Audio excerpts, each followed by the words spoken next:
नमस्कार दोस्तों, उम्मीद करता हूँ आप ठीक होंगे, स्वस्थ होंगे। आज बढ़ते हैं। आज मैं लेके आया हूँ वर्णमाला से पूछे जाने वाले महत्वपूर्ण प्रश्न। ये ऐसे प्रश्न हैं जो बार-बार गवर्नमेंट एग्ज़ाम में पूछे जाते हैं, चाहे वो यूपी टेट रहा हो, UP police, SI, MP police, जो भी गवर्नमेंट के एग्ज़ाम होते हैं और जिनमें हिंदी आती है, वहाँ ये प्रश्न अवश्य पूछे जाते हैं। तो बढ़ते हैं पहले प्रश्न की ओर। हिंदी वर्णमाला में कुल कितने वर्ण होते हैं?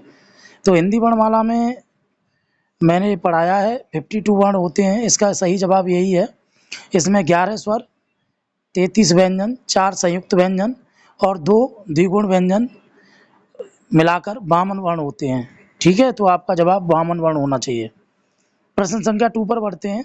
हिंदी वर्णमाला में स्वरों की कुल संख्या कितनी है? तो हिंदी वर्णमाला में जो स्वरों की संख्या होती है वह 11 होती है। अब कभी-कभी ये भी पूछ लेता है प्रश्नकर्ता कि ह्रस्व स्वर कितने होते हैं? तो ह्रस्व स्वर को ही मूल स्वर कहा गया है और ये इनकी संख्या 4 होती है। ठीक है, और दीर्घ स्वर आपके 7 होते हैं। इस तरह से टोटल 11 स्वर माने जाते हैं। प्रश्न संख्या 3 पर बढ़ते हैं। हिंदी वर्णमाला में अनुनासिक चिन्ह क्या है? तो अनुनासिक का मतलब होता है जब ध्वनि जो है नाक और मुंह दोनों से निकले, यानी नाक और कंठ दोनों से निकले, उसे अनुनासिक कहते हैं और इसका जो सिंबल होता है वो चंद्र बिंदु होता है। ठीक है, तो इसका सही जवाब जाएगा चंद्र बिंदु सिंबल के साथ। प्रश्न संख्या 4 की तरफ बढ़ते हैं। हिंदी वर्णमाला में कुल व्यंजनों की संख्या कितनी होती है? तो वर्णमाला में व्यंजनों की संख्या पूछी गई है। तो मूल जो व्यंजन होते हैं वो 33 व्यंजन होते हैं, ध्यान रखिएगा। ठीक है, अगला प्रश्न है, छा ध्वनि किसके अंतर्गत आती है? स्वर के अंतर्गत, संयुक्त व्यंजन या द्वित्व व्यंजन या अनुस्वार के अंतर्गत? तो ये संयुक्त व्यंजन होता है। छ जो ध्वनि है ये संयुक्त व्यंजन होता है क्योंकि ये का और सा के मेल से बना हुआ होता है। प्रश्न संख्या 6, हिंदी वर्णमाला के अनुसार अंतस्थ व्यंजन कौन से हैं? हिंदी वर्णमाला के अनुसार अंतस्थ व्यंजन कौन से हैं? तो अंतस्थ व्यंजन मैंने बताया था आपको, यर अलावा होते हैं।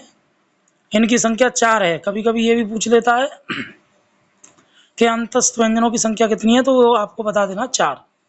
प्रश्न संख्या 7 की तरफ बढ़ते हैं। यदि हिंदी वर्णमाला को उल्टे क्रम में लिखा जाए तो घ और ठ के बीच कितने वर्ण होंगे?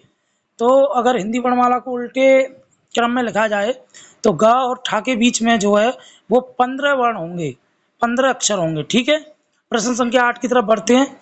ना वर्ण के ठीक बाद आने वाला व्यंजन कौन सा है? तो ना वर्ण के ठीक बाद आने वाला वर्ण पा होता है। ठीक है, प्रश्न संख्या 9 की तरफ बढ़ते हैं। हिंदी वर्णमाला की महाप्राण व्यंजन कौन से हैं? तो इसका जो सही जवाब है वे व्यंजन जिनके उच्चारण में श्वास अधिक मात्रा में निकलती है उन्हें जो है हम महाप्राण कहते हैं। तो इसमें जो आंसर आएगा वो ख, घ, छ, झ, ठ, ढ़, थ, ध, फ, भ आदि। प्रश्न संख्या 10 की तरफ बढ़ते हैं। अंतिम प्रश्न है ये, हिंदी वर्णमाला में ऊष्म व्यंजन कौन से हैं? तो ऊष्म व्यंजन स, स, ह, यानी तीनों स और ह, ये आपके ऊष्म व्यंजन होते हैं। उम्मीद करता हूँ वीडियो आपको पसंद आई होगी। और भी इसी प्रकार की महत्वपूर्ण वीडियो पाने के लिए हमारे चैनल को सब्सक्राइब करें, लाइक करें, कमेंट करें और शेयर करें। जितना ज़्यादा आप लाइक, कमेंट, शेयर करोगे उतने ज़्यादा अच्छे से मैं और मेहनत करके आपके लिए वीडियो प्रोवाइड करा पाऊँगा। ये जो मैंने प्रश्न आपको आज बताए हैं, ये प्रश्न एसएससी, बैंकिंग, रेलवे, यूपीपीएससी और अन्य राज्य स्तरीय परीक्षाओं में अक्सर पूछे जाते हैं। वर्णमाला के क्रम, वर्गीकरण और विशेष नियमों को अच्छी तरह से याद रखना चाहिए। वीडियो पसंद आई हो तो लाइक करें, सब्सक्राइब करें और कमेंट करें। धन्यवाद।